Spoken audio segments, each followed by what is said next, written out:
Antibiotics used to solve every problem. Now one of the biggest problems the world has is the germ has gotten so brilliant that the antibiotic can't keep up with it. Antibiotics used to fix everything? Did they really?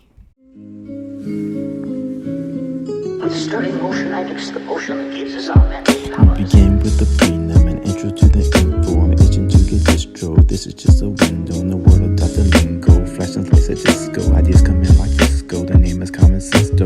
Not to keep this rapping, bro. This is what you don't know. I bet it's just a bill. Take it away from the show. Honestly, once you've had so much medical training, it's sometimes really hard to remember or appreciate what baseline level of knowledge you had or you think you would have had at this age if you didn't go through so much medical training. Does that run-on sentence make sense? What I'm trying to say is that it's easy and I think sort of natural to kind of get out of touch with what most people know as it pertains to common medical conditions. It still shocks me when people ask for antibiotics for conditions that are not even suspicious for being infectious diseases. Sometimes it does seem that a lot of people really think that antibiotics can almost cure everything.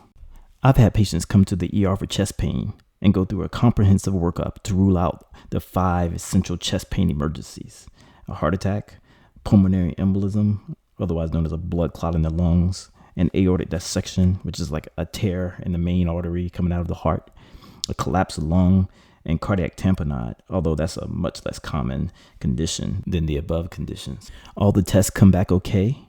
I'm explaining the results and the plan for follow-up. I ask the person if they have any questions, and surprisingly to me, lo and behold, the person would ask me if I'm going to prescribe them antibiotics for chest pain. Now, I'm not blaming anybody for what they don't know. It just makes me think that our secondary education system has failed us as a people by not giving our young adults some basic health education that I believe would serve all adults, just to have some basic understanding of some common medical conditions. Here are just a few common medical conditions that I've noticed that people repeatedly seem to misunderstand that I would like to see incorporated into secondary education. 1, the basics of heart attack and stroke and the difference between the two. Most people seem to know that there is an appendix and where the appendix is for some odd reason. That's not something I would think would be common knowledge, but it is. But so many people seem to get stroke and heart attack mixed up. Everyone seems to know and understand that a heart attack and a stroke are both very serious issues, but most people seem just not to exactly know what they are. Also, there's this, I'll call it a community myth about what causes a stroke or heart attack. A lot of people have what seems like a pervasive belief that a person's blood pressure shoots up and bam, heart attack, or bam, stroke. This belief isn't completely out of left field because yes, untreated high blood pressure, aka hypertension, does in fact predispose a person to a heart attack and stroke, amongst other things. I'll elaborate on that further in another episode. But hypertension isn't called a silent killer for nothing. The thing I've observed is that people come in with a headache and they think it's a sign of a stroke, or they come in with chest pain and they think it's a sign of a stroke. They come in with stroke symptoms and they're more concerned that they've had a heart attack than a stroke. Not that I want or expect people to be able to self-diagnose, but I do believe that some basic understanding of these processes should be in the common knowledge. 2, antibiotics, what they do and what they don't do. Anti is Greek for against or opposed. Biotic is Greek for, well, it means life or pertaining to life. So technically, antibiotics literally means opposed to life or against life. What it means in reality is that its medical purpose is to impede the propagation of or cause the destruction of bacteria. What people really need to fundamentally understand is that antibiotics are only good for bacterial infection. Many infections, the majority in fact, that we deal with during our lifetime are not bacterial infections. So antibiotics are completely useless in those situations.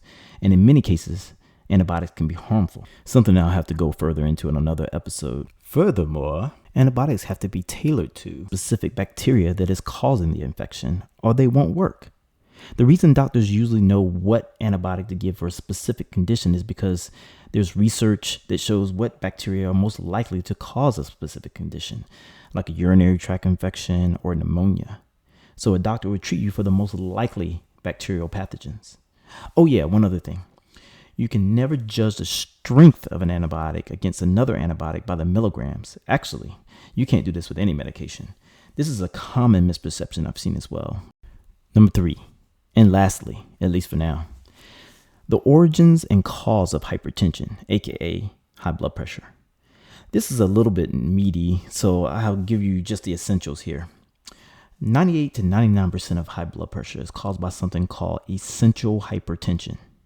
What that means is that there isn't a secondary cause like a medication or an obstructed blood vessel going towards the kidneys or an adrenal gland spraying out outrageous amounts of adrenaline that's causing the blood pressure to go up. Well then, what is causing the blood pressure to be so high then? I have no idea why a person would ask this question with a terrible English accent, but in my mind they do.